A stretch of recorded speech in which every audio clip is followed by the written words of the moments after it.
Like the difference between a dog and a wolf is just thousands of years of breeding. It's the same animal. Which is wild. My dog Marshall. Have you ever met Marshall? Sweetest fucking animal that's ever existed. All he wants to do is love everybody. Oh no, I did meet him once at the old studio. Everybody's his friend. But he's an ancestor of a wolf. They've turned him into this thing through thousands of years of breeding. Is that what just they're doing like they're trying to do to men? Exactly. That's what they're trying to do. Where's to men. Andrew Tate when you need him? Yes, that's like this toxic femininity shit, or masculinity. Toxic femininity is right. That was a Freudian slip.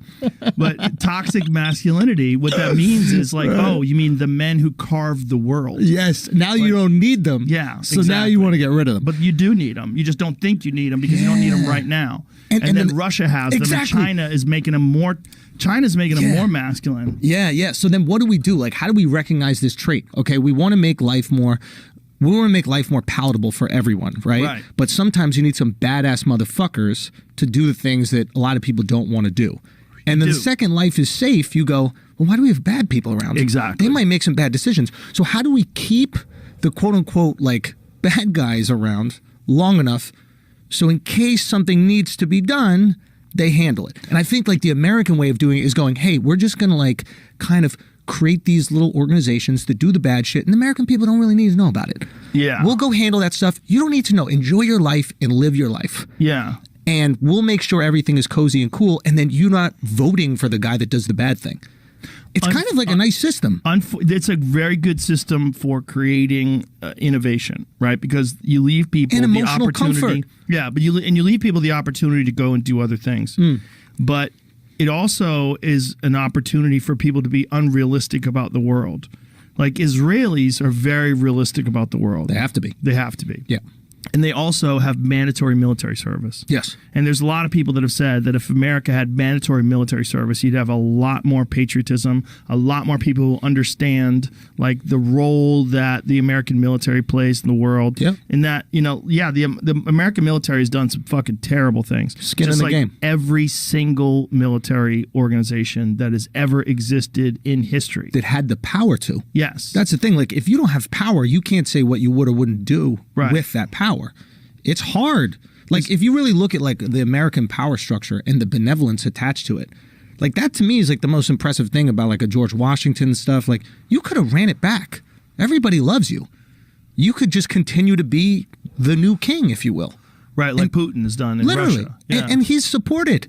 Right? The people there, for the most part, love him. Or at least that's the information we're getting. But like, I even talk to guys like Lex, and it's like, there are people there that love him. He's like favorable. Well, it's also they control the media. Exactly. So they're getting the shit that's propaganda, out there. 100%. Like, I was talking to someone who has a relative over there in Russia, and they were saying that they thought that Ukraine was filled with Nazis, and they were over there to liberate the Ukrainian people. And so the propaganda is that Ukraine has been run by Nazis. Yo, liberation is a great excuse for invasion, bro. Oh, yeah. It's a great excuse. It's benevolent. Yeah, I mean, you want to be the good guy. It's literally what they did to go into Iraq in the First War. Or every time when they invaded Kuwait. Like, oh, we have to save those Kuwaitis. Like, those why? poor Kuwaitis. People in America don't know what the fuck Kuwait is. Can't spell Kuwait. Doing? Yeah. But I wonder if... and like I've joked around about this, but I wonder if like life gets to a certain point of inconvenience where you start being okay with dark tactics being taken to return you to convenience. Oh, for sure.